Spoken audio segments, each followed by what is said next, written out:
Bollywood actor Ali Khan के प्रशंसकों ने धूमधाम से उनका जन्मदिन मनाया। प्रशंसकों ने लंबी उम्र के लिए दुआएं मांगी। मशहूर कॉमेडियन बी आशीष और जेकेटी न्यूज और जन कल्याण टाइम के संपादक व आरएलजी प्रोडक्शन के प्रोड्यूसर राजेश भाई गावड़े और उनके परिवार ने अली खान को ढेर सारी शुभकामनाएं दी और साथ ही उनके लंबी उम्र के लिए दुआएं मांगी। अली खान गया जिले के एक ऐसे गांव में पैदा हुए हैं जहां इनका परिवार संभ्रांत परिवारों में गिना जाता था। इनके पिता के पास पुश्तैनी जमीन थी और इनके पिता खेती किसानी करके अपने परिवार का गुजारा किया करते थे। स्कूल के दिनों में ही इन्होंने नाटकों में हिस्सा लेना शुरू कर दिया था। स्कूल के दिनों से ही इन्हें प्रख्यात मायापुरी मैगजीन पढ़ने का मौका मिलने लगा। मायापुरी मैगजीन के जरिए ये फिल्मी सितारों और उनकी जिंदगी के बारे में जानकारियां हासिल करते थे। उस वक्त ये सोचते थे कि काश एक दिन इनके बारे में भी मायापुरी मैगजीन में कुछ छपे। स्कूल के दिनों में शुरू हुआ नाटक करने का वो सिलसिला आगे कॉलेज तक भी चला और मगध यूनिवर्सिटी से बीएससी करने के दौरान भी ये कॉलेज में होने वाले नाटकों में हिस्सा लेते रहते थे। उन्हीं दिनों में इनके कुछ साथियों ने इन्हें फिल्म लाइन में जाने के लिए प्रेरित करना शुरू कर दिया।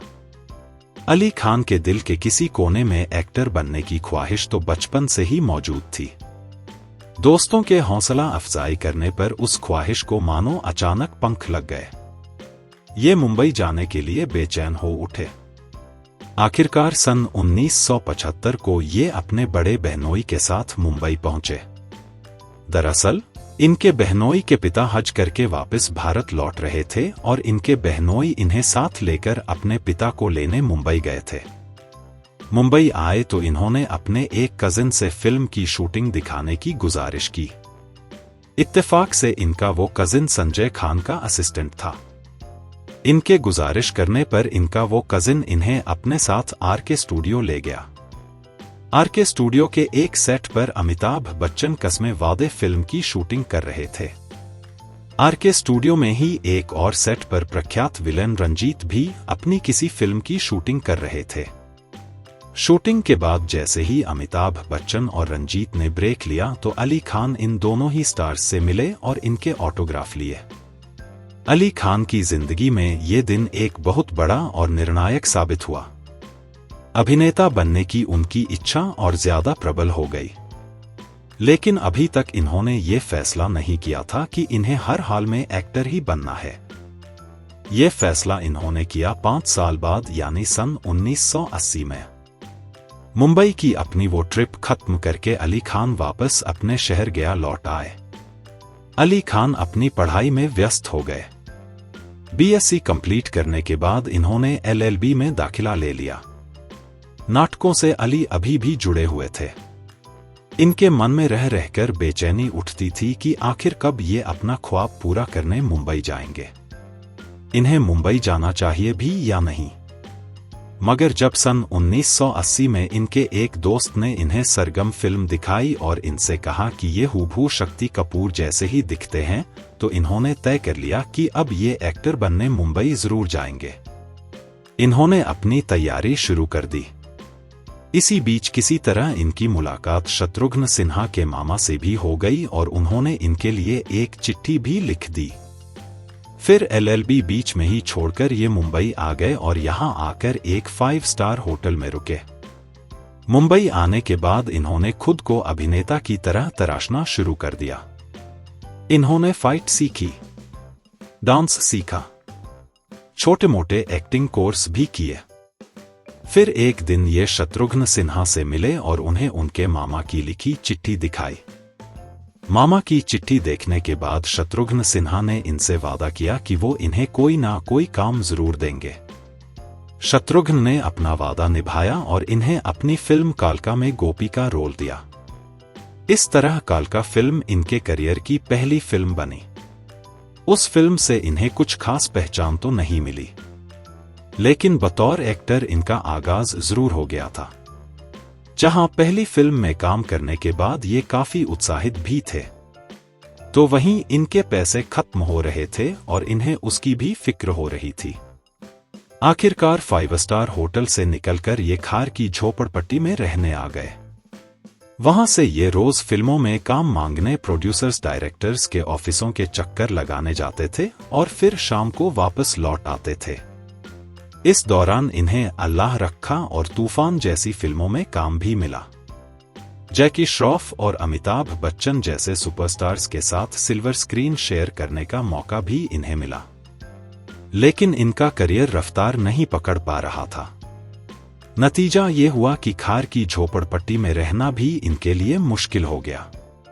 तंगियों से ये इतना निराश हुए कि इन्होंने वापस अपने घर लौटने का फैसला कर लिया। मगर इसी बीच कुछ ऐसा हुआ कि इन्होंने घर वापस जाने का फैसला छोड़ दिया और फिर से अपना ख्वाब पूरा करने के लिए जी जान से जुट गए। मुंबई आकर अली खान को कुछ फिल्मों में बड़े स्टार्स के साथ काम करने का मौका जरूर मिला था, लेकिन इनकी जिंदगी की मुश्किलें खत्म होने की बजाय बढ़ रही थी।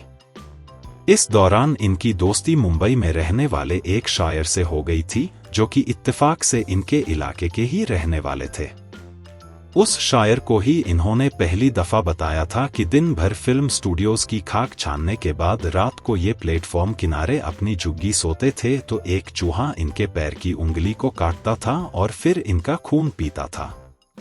उस शायर को जब पता चला कि अली खान निराश होकर वापस गया जा रहे हैं, तो उसने इन्हें एक शेर सुनाकर इनसे वापस ना जाने की गुजारिश की। वो शेर था, उलझे रहो इस कदर परेशानियों में तुम, कि तमाम परेशानियां खुद परेशान हो जाएं। उस शायर की बात ने इनके दिल पर गहरा असर किया। इन्होंने गया वापस लौटने का अपना फैसला छोड़ दिया और खुद से कहा कि मैंने इस शहर को अपना खून दिया है, ऐसे तो मैं यहां से नहीं जाने वाला। उस दिन के बाद अली खान फिर से जी जान से मेहनत करने में जुट गए। जल्द ही इनकी मेहनत रंग लाई और इन्हें सोमाली डर्विश नाम की एक इंटरनेशनल फिल्म में काम करने का मौका मिला। उस फिल्म की शूटिंग सोमालिया व ईस्ट अफ्रीका के कई और देशों में हुई थी। उस फिल्म से भले ही इन्हें पहचान ना मिली हो, लेकिन पैसा अच्छा खासा मिल गया था। उस पैसे की मदद से इन्होंने मुंबई में अपना एक BHK फ्लैट खरीद लिया था। इसके बाद फिर कभी इन्होंने पीछे मुड़कर नहीं देखा। हिंदी फिल्म इंडस्ट्री ने इन्हें नोटिस करना शुरू कर दिया और आखिरकार जब फिल्म खुदा गवाह में एक एक्टर ने अपना रोल निभाने से इनकार कर दिया तो इन्हें वो रोल दिया गया। वो था हबीबुल्लाह का रोल। उस रोल को इन्होंने इतने जबरदस्त तरीके से निभाया कि सारे देश में ये मशहूर हो गए। खुद सुपरस्टार अमिताभ बच्चन ने उस रोल के लिए इनकी खूब तारीफ की थी। अपने अब तक के फिल्मी करियर में अली खान ने 100 से भी ज्यादा फिल्मों में काम किया है। न केवल हिंदी, बल्कि इन्होंने तमिल, तेलुगु, मराठी, भोजपुरी, गुजराती और राजस्थानी फिल्मों में भी काम किया है। केवल फिल्मों में ही नहीं, अली खानन ने टीवी के भी कुछ चर्चित शोज में काम किया है। संजय खान के टीपू सुल्तान और द ग्रेट मराठा में इन्होंने काम किया है। साथ ही BR चोपड़ा की महाभारत में इन्होंने भगवान यक्ष का किरदार भी निभाया है। अपने दौर के जाने माने एक्टर शफी इनामदार की चचेरी बहन से इन्होंने शादी की है। इनके 2 बच्चे हैं, एक बेटा और एक बेटी। इनका बेटा फैयाज भी आज एक डायरेक्टर बन चुका है।